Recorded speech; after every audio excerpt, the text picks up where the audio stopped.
The White House is putting a positive spin on the second summit with North Korea in Vietnam. Fox News correspondent Ellison Barber reports. National Security Advisor John Bolton says the Hanoi summit was not a failure, even though President Trump walked away without a deal.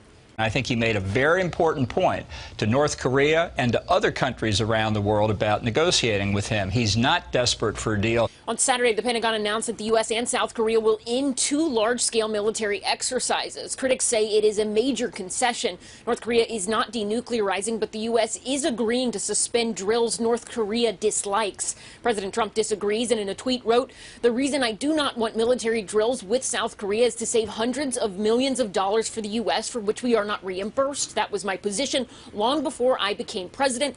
Also, reducing tensions with North Korea at this time is a good thing." Ambassador Bolton says the greatest leverage comes from economic sanctions.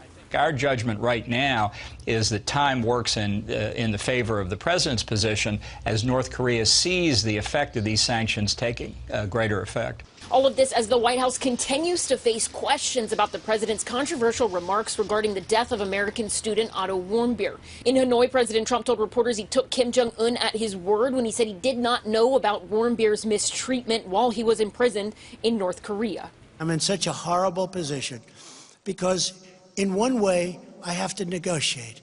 In the other way, I love Mr. and Mrs. Warmbier, and I love Otto.